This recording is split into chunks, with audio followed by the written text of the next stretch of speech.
And joining us now is Bicol Party-list Representative Alfredo Garbin, party mate of Congressman Zaldy Co. Magandang umaga po sa inyo, Kong. Magandang umaga, Gretchen, at magandang umaga sa lahat ng nanonood. First of all, can you confirm the whereabouts of Congressman Zaldy Co? Is he in the United States, and how long has he been there? When did he leave the country? He's in the United States right now po, and in fact, he's undergoing extensive medical checkup in multi-country medical consultation na kung saan inumpisahan niya po ito sa Singapore. Opo. And since February yata, inagawa niya na ito because he discovered that November of last year, meron ngang yung diferensya sa kanyang puso. This is a heart problem. How serious is? Okay. How serious is the condition that he could he only get treatment for that abroad? Well, he preferred to be treated abroad, like Singapore and in the US. Yesterday, I was told that yung kanyang blood pressure ay 90/60. So he was told by his doctor in the United States to undergo extensive medical procedure. But you mentioned that this is a checkup, not any procedure yet. Yeah, when I speak of procedure, checkup, consultations, opinions from other doctors, but wala pa doon sa, kumbaga, operations, wala pa. Okay. And when is he expected to return after all of those checkups? That I cannot answer, Gretchen. But as soon as he finish all these checkups, then I think he will go home. Oo. Hindi ho ba pag-check-up mabilis lang yun? I mean, after, it probably would take several, maybe titignan lang po, and then when he gets the assessment, then he can fly back. Well, yeah, based on my experience when I do executive checkups. But sa kanya, he was advised by his doctor to undergo an extensive consultation. Kasi kahapon nga, when I learned that sabi niya 90/60 yung kanyang blood pressure, pinapabalik ulit siya ng kanyang doktor. Would you know where in the United States the congressman is? He's in the East Coast.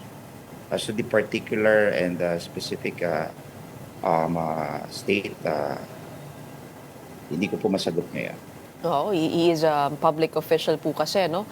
Siyempre, pag nandun po siya, yung kanyang tungkulin, tinatanong ng taong bayan kung paano po niya gaganapin. So, what would you say over, I guess, the timing of this? It comes alongside the hearings on the flood control projects, and syempre nababanggit po ang pangalan ni Representative Zaldy Co. Hindi po maalis sa taong bayan na maisip na ito ay pagtatakas mula dun sa mga hearing. No, he never intend to escape or hide, and that's why he continues to communicate with me. And but he doesn't want to engage into any interviews because hindi nga stable yung kanyang kalagayan. But does that mean that when if he is called by Congress as resource person, that he will not attend? Yes, he will attend if he will be summoned, provided that the same will be the subject of an ongoing investigation. Because what was raised by Toby Chanko was a subject matter which is not an issue that is not the subject matter of the TRICOM committee. Therefore, members of the committee ruled not to, adhere to those requests because the improper. Ibig nyo sabihin na hindi po dapat tinatalakay itong budget insertions kuno dito sa flood control hearings. Tama po ba yung pagkakaintindi ko? Well, as a general rule, you can discuss all matters pertaining to a controversy at hand.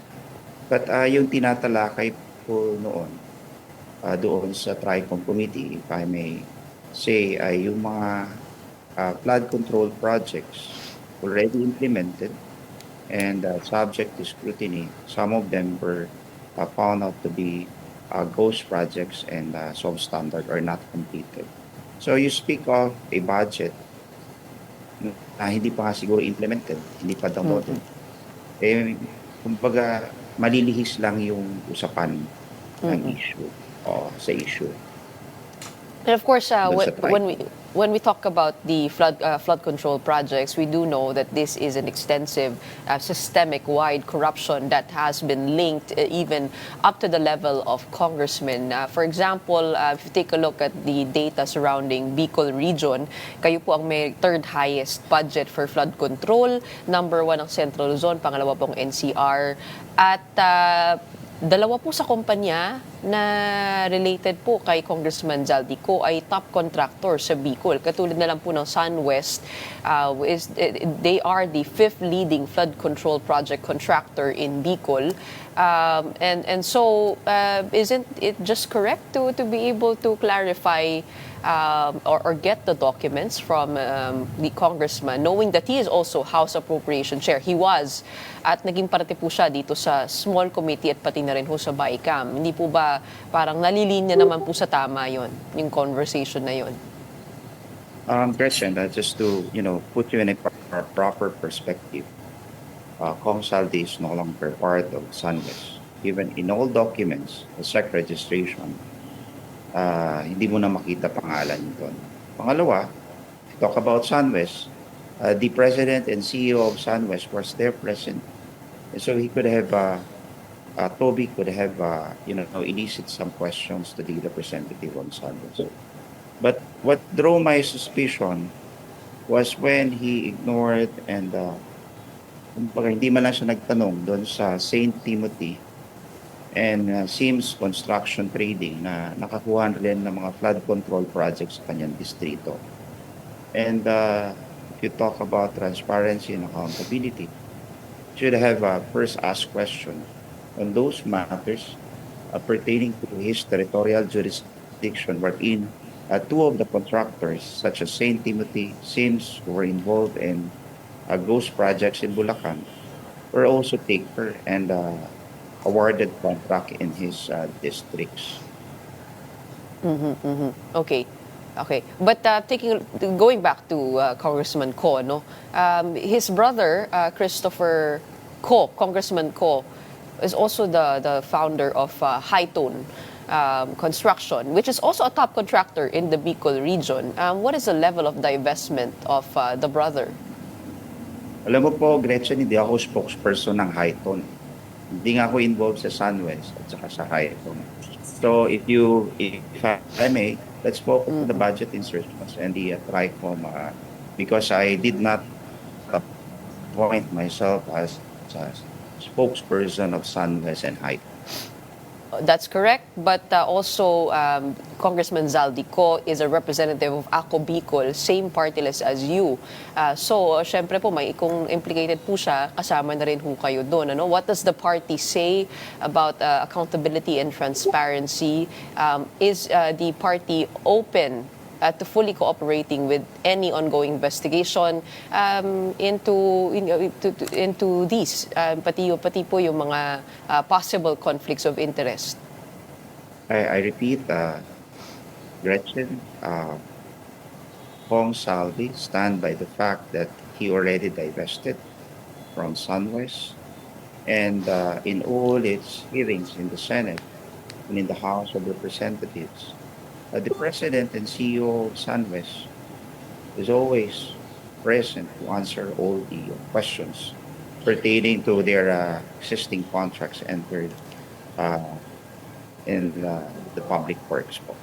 So, siguro, I can only answer those issues where Ako Bicol was alluded to. And several congressmen have released actually their SAL-ins. No? Meron pong ganong panawagan ng presidente na mag-lifestyle check. He is willing to disclose his own SAL-ins, sabi po niya. Are you amenable to that, releasing SAL-ins, communications, and bank records? Yes, Gretchen, I will release it by Monday if you may so request it. Your own.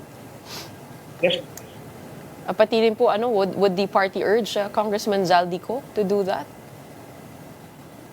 I will. That's a personal matter of which I Mm. can just ask and request if he's willing to release Salen. Yeah. Mhm.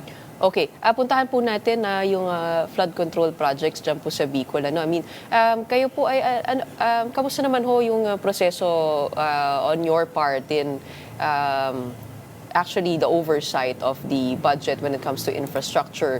Yung po ba ay nakikita nyo rin? And do you get to lobby certain projects? Yeah, we get to lobby as as a member of Congress. Those programs and part of our advocacy budgets that will serve the needs and concerns of our constituency. Tama po.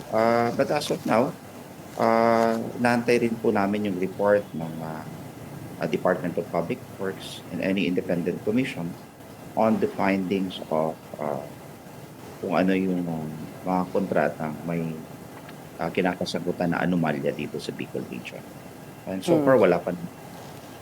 Ang mga congressman po, ano po ang kumbaga parang role ninyo madalas? Nasusuri nyo po ba yung mga budget na dumadating po sa inyong table? Pagka, syempre, naisabit na po yan mula dun sa, sa NEP. Alam mo po, Gretchen, ang budget process ay may apat na, kumbaga, it has a four phase. One is the preparation, which is the National Expenditure Program, a product of the executive submitted to the House of Representatives. Sa amin nag-emanate yung budget eh. Pangalawa, it's the approval or the consent being asked by the executive for the approval of its budget. So nandun na yung pag-scrutinize. Nandun na yung General Appropriation Bill 1, 2, and then we transmit it to the Senate.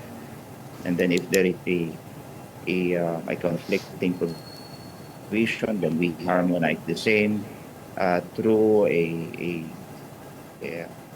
what do you call this, a bicameral conference committee. And the product of which we ratify by all the members of Congress, kung ano man ang napagkasundoan ng Senado at ng Kongreso.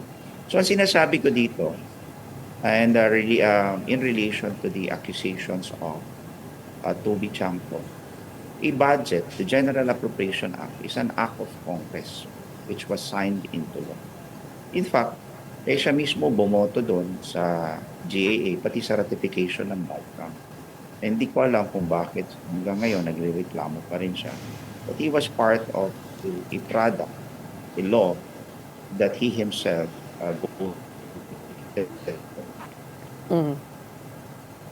Actually, yun nga ho, no? So you're challenging him to start with his own district before he looks into Congressman Zaldy's. I have this document. Yes, I have this document. And because what is waiving is just a USB. But I can waive a printed copy of all his insertion in his district, and it amounted to 529 million for 2025. This is his alleged insertion. And some of the projects here were awarded to the two contractors that I mentioned, yung na-involved sa Ghost Project, yung SIMS and St. Timothy. If it's all about accountability and transparency, and considering that the pressing issue right now are these contractors who are involved in those projects, and sana imbestigahan niya muna yung bakod niya. Oh. Saan niyo po binabalak ilabas ho yan, yung datos na hawak-hawak po ninyo sa inyong document? I can give this to you. I can even forward it to your Viber or to your staff. So, para man masagot niya at may paliwanag kung bakit. Nandun na kasi yung SIMS eh. Nandun na yung St. Timothy. Inililihis niya yung issue doon sa mga na hindi naman subject of the investigation. But sana natanong niya, he took that opportunity na matanong niya, paano kayo nakakuha ng kontrata sa aking distrito? Tinulungan ko ba kayo? Hindi.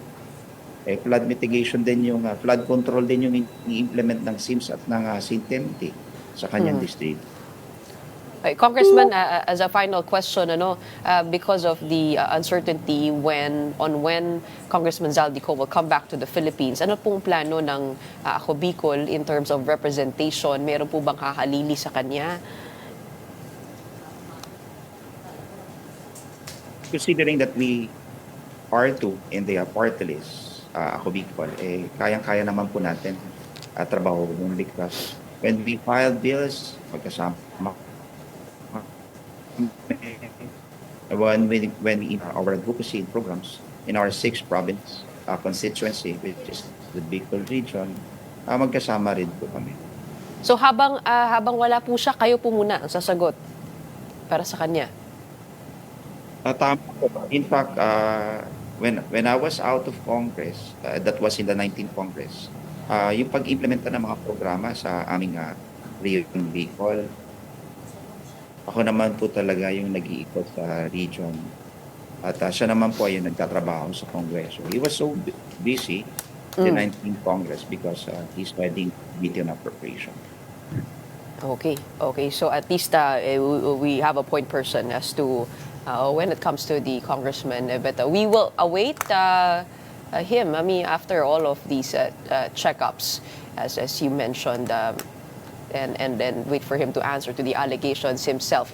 In the meantime, maraming salamat po for joining us today and answering our questions. We have Ako Bicol Party-list Representative Alfredo Garbin.